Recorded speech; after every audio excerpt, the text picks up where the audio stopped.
suppose with respect to that, the Arctic kind of side of things came first. I sort of remember being sort of fascinated by the Arctic kind of as a kid, and then growing up a little bit. And this was around the time when sort of Russia was planting its flag in the kind of the North Pole. That's a really kind of vivid early memory for me.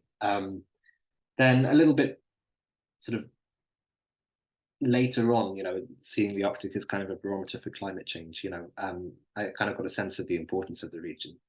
That kind of got put on hold a little bit when I was doing my undergrad, which I did in history and kind of particularly the history of genocide. And then sort of more after that, I had the chance more to return to the Arctic. And I think I had a more of an appreciation of the importance of the Arctic as a kind of geopolitical region, and sort of seeing it from like an IR/area studies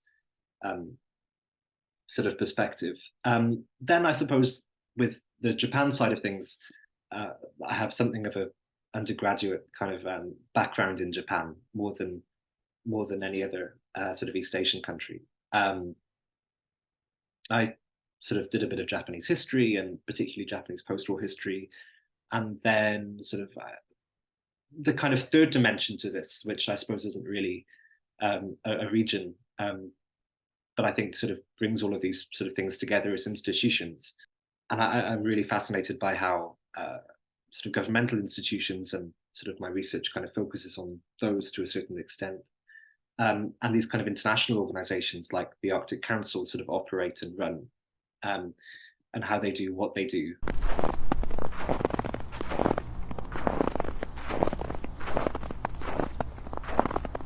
The short answer is I'd wanted to go to Hokkaido because of how important it is for anything sort of related to Japan and the Arctic. In Hokkaido, you have the Arctic Research Center of the University of Hokkaido, which is a really, really important sort of institution just for kind of understanding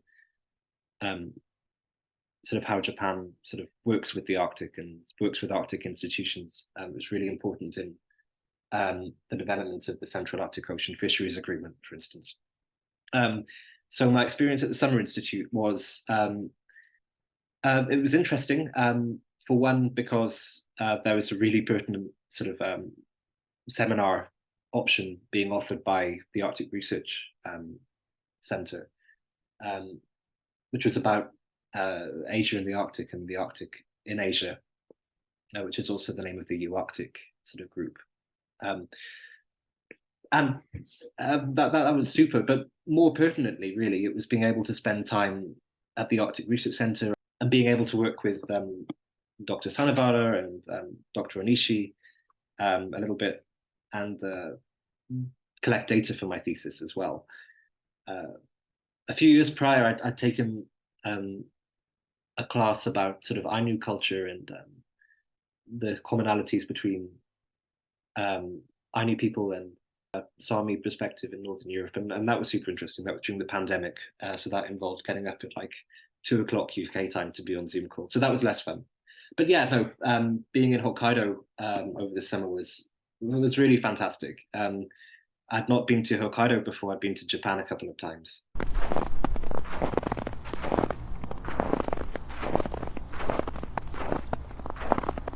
Major topic that I kind of work with is Japan's involvement with the Arctic Council, and sort of the main reason for doing that really was that I sort of found myself being really fascinated by how sort of states outside of the Arctic sort of work in the region, how they sort of function sort of in the region. I think there's a sense sort of globally that sort of broadly that the Arctic is more and more globalized. It's really difficult nowadays to study the Arctic without looking at sort of actors outside of the region. If we don't sort of look, if we don't have this kind of focus on these external actors and sort of how they interact with the region, I think that's a massive loss. I think that's a real oversight if we ignore those. There's been a lot of focus on China. I think the majority of the focus has been on China, sort of really less focus on Korea and Japan. Korea's interests, I think, are really well articulated. Korea being kind of a maritime superpower, a shipbuilding superpower, and a shipping superpower. Japan's have been for the longest time, I think, somewhat ambiguous. And I've kind of been really interested, and sort of I know this is an interest that you share, sort of as well as sort of a small handful of other researchers, in kind of unpicking sort of the nuances of that and seeing how these kind of institutional connections between, I mean, the ministries, MOFA, and the Cabinet Office, universities, projects, how this kind of collective sort of picture forms of where Japan situates itself um, with respect to the region.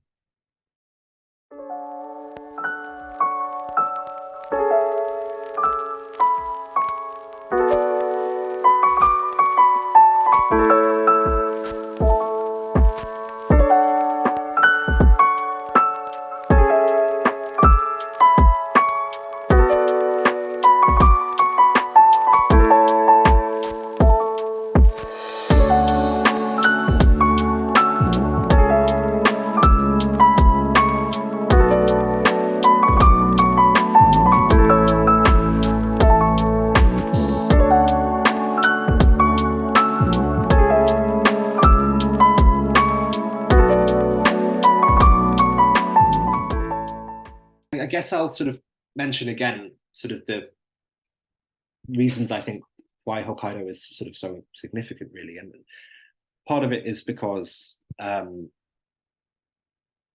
you have the Arctic Research Center of the University of Hokkaido there, and that's where a lot of expertise is kind of centered, and a lot of knowledge. It's a real sort of center of knowledge production, but also geographically, of course.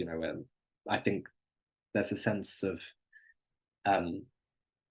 among certain Japanese stakeholders of Hokkaido being the closest analog that we have to the north, the closest that we have to the Arctic, sort of more generally.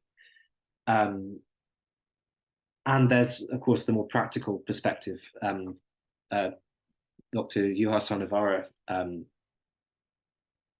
sort of focuses, I think he has a paper sort of on sort of cables which kind of go via the Arctic Oceans and sort of connect to Japan, or have the potential to connect to Japan via Hokkaido. Then there's also the Northern Sea Route aspect to it as well. So there is a practical dimension too. And there's a sort of cultural aspect too, I suppose, to a certain degree. If you go to like Upopoi, which is the new museum for like sort of Ainu culture, there's reference to sort of northern commonalities and connections with sort of Inuit and Sami and other kind of indigenous sort of cultural connections, which I think many outsiders wouldn't necessarily know kind of exist. So there's that importance as well, and I think that was really interesting to kind of explore and really kind of see in detail when I was out there. But more generally, I can't recommend Hokkaido enough. I can't wait to go back. I visited quite a few places when I was up there. I flew to Wakanai, and from there I got the boat to Rishiri and Rebun, which are these kind of outlying sort of islands. Honestly, you couldn't be further away from Tokyo. It was really magical, and some of the best hiking I've had in Japan. So that was another real experience.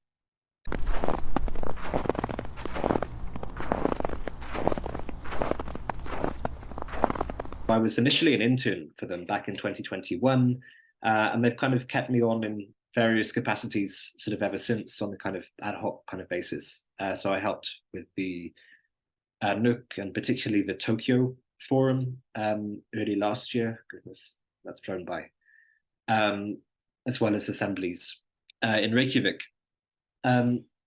and honestly, they're a fascinating organization. And the um, more I've kind of become involved with sort of Arctic sort of research, the more I've kind of become cognizant of how significant organizations like this are in a kind of broader Arctic context. The I think the founding kind of principle of Arctic Circle really was this idea that the Arctic needed to be um, there needs to be more spaces for kind of open dialogue that involved many other actors beyond the political kind of elites.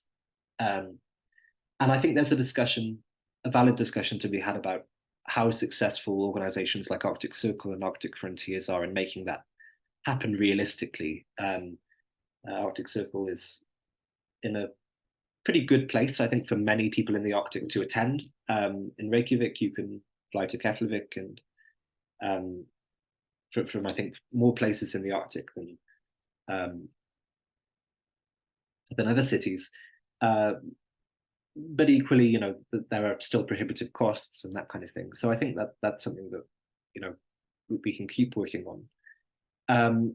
But in general, I think um, when you hear about the connections that are made through events like this and through the forums and through the assemblies, um, and you see the real tangible impact that has on research and the kind of general difficult to measure but sort of general mood of things, you really get a sense of what is important to the general kind of Arctic kind of community, both the research community and in other sectors, in particularly sort of government and sort of private sector stuff. And at the moment, you hear the bellwether sort of having a real. I think there's a sense that monitoring is more important than it's ever been. For instance, Um, so yeah, a really interesting organization to work with. I think there have been sort of real valuable kind of impacts that are, like I say, often difficult to measure, but I think they are there via those forums. So particularly the one in Tokyo, I think was so interesting from specifically my research sort of perspective. And that was co-organized by the Sasakawa Peace Foundation. Their ocean policy sort of unit is sort of so important in understanding Japan's research, sort of Japan's policy in the Arctic more generally. So to have a sense of kind of where the priorities stood on the Japanese side, that was a really interesting and really valuable opportunity to see how much of a priority that was.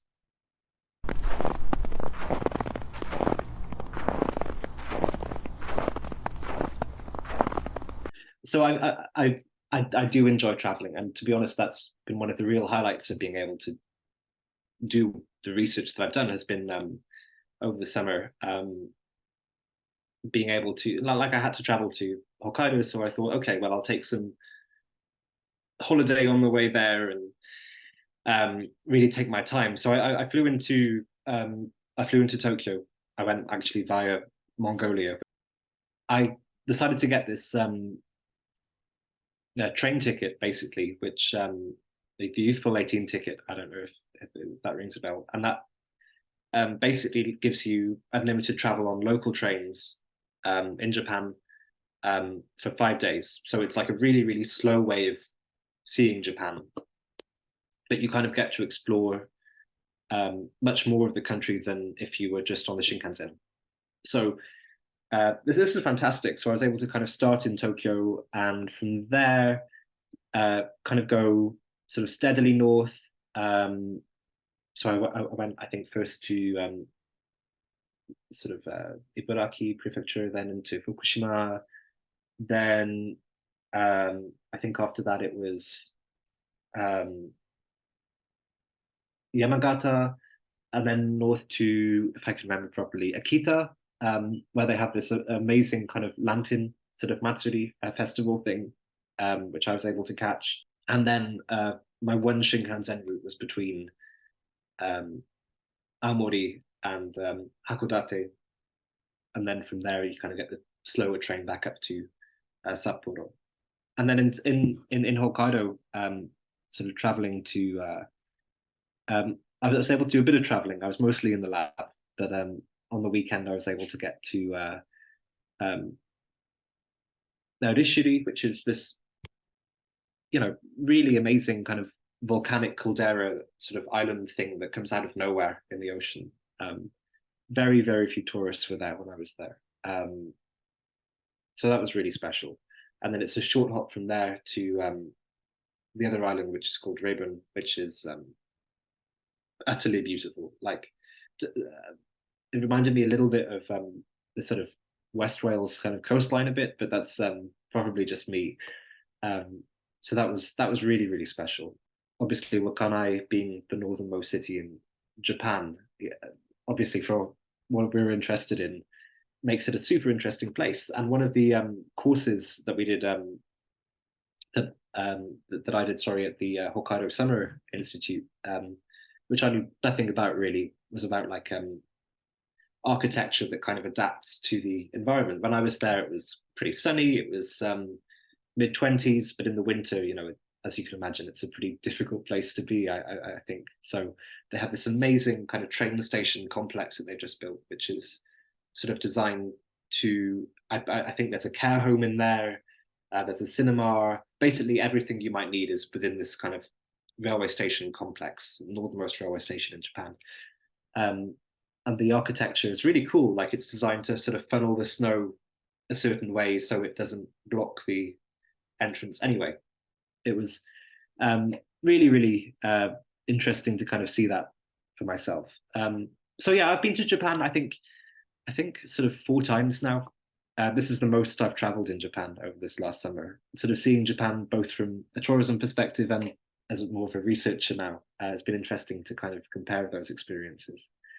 Um, and more generally, sort of traveling in the Arctic, I've been lucky enough to visit Svalbard, see friends up there, and that was 2 years ago now. That was really incredible. I was there. I'd always wanted to see the kind of the polar night, because I'd never really experienced that before. So, you know, hiking in Svalbard in the middle of December when it's 24/7, sort of middle of the day, and it's just black outside, and you can see the northern lights. Or it's a little bit too far north for the northern lights to be all that amazing up there, really, which is incredible. But um, seeing kind of that and perfect stillness and just the snow, I'll never forget that. And as someone who focuses kind of on the geopolitical side of the Arctic, um, sometimes I think we get a bit disconnected from like what the region actually is and what it takes to live there and what it takes to kind of exist that far north. Obviously, I'm mindful that tourism in the high north can be a difficult thing, but I in some ways, but I think sort of exploring the region, sort of semi as a researcher and semi as a tourist, has proven to be very fruitful for me and uh, very kind of but very important, I think, for understanding the Arctic.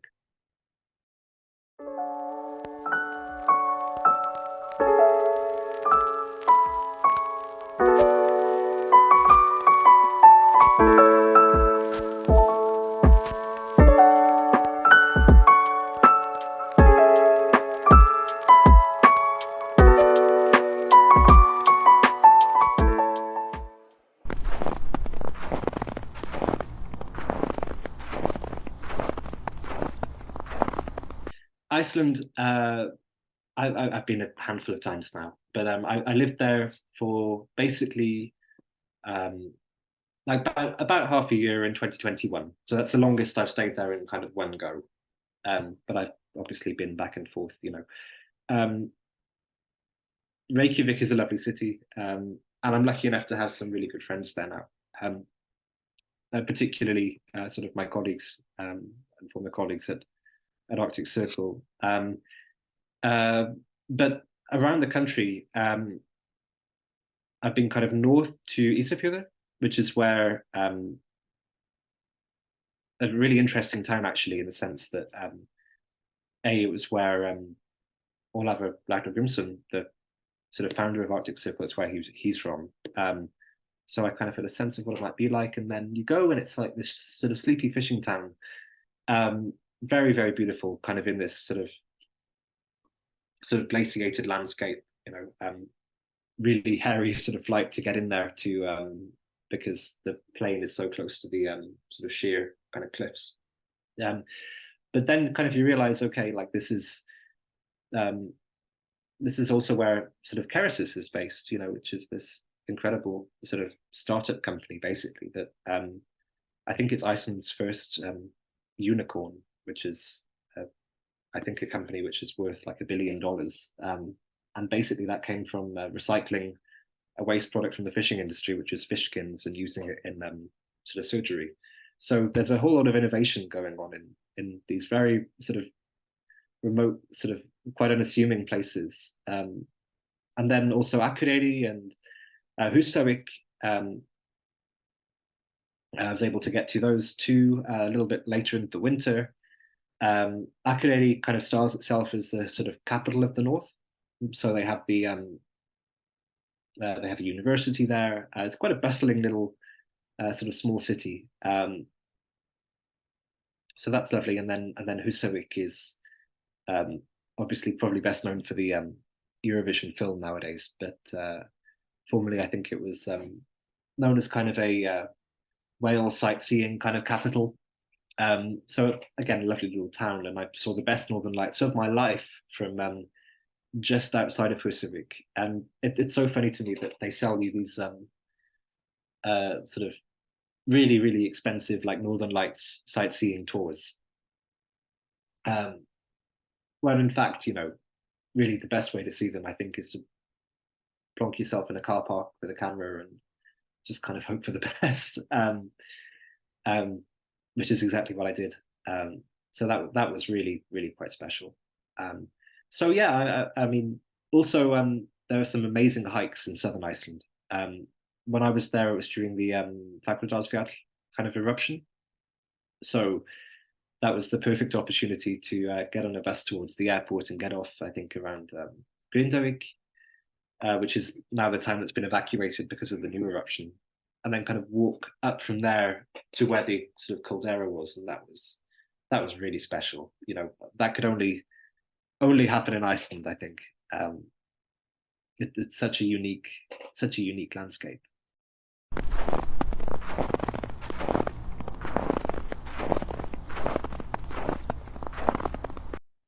I mean, that's a really, really interesting question. And I think it's one that I'd love to see kind of discussed a bit more. Um, I think the fact is that Mongolia is, such a unique country to the partially because it's been so nomadic for so long. Um, uh, I was reading when I was there that the capital, Ulaanbaatar, was kind of only sort of set in one place, not all that long ago, within the last couple of centuries.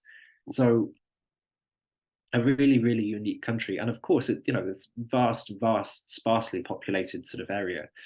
It did make me think a little bit about Greenland and about sort of northern Canada. If Greenland were to become independent, it would of course be I think the most sparsely populated country on Earth. At the moment, I'm pretty sure that that title belongs to Mongolia. So there are certainly challenges in living in places like this, which I think we could think about in terms of commonalities. The other thing, of course, is Mongolia is so far, it's such a continental country, it's so far kind of inland, well, the majority of it is, that you get these real extreme temperatures. When I was there, it was quite pleasant. It was sort of mid 20s, perhaps early 30s. And of course, in the winter, you get well down sort of into the negatives. And I know for the capital, Ulaanbaatar, that causes some problems because, especially historically, people would use stoves, and this causes a huge amount of sort of pollution. So I think that as technologies develop, which are suited to these kind of climates, obviously there's a conversation to be had, which is sort of addressing kind of the similarities there. And I've never really heard about Mongolia discussed in an Arctic context. You do curiously hear about the third pole quite often and about sort of glaciated landscapes. But I've not heard Mongolia discussed in that context, which I think I think we might wish to reconsider in future. So that's a really really interesting thought.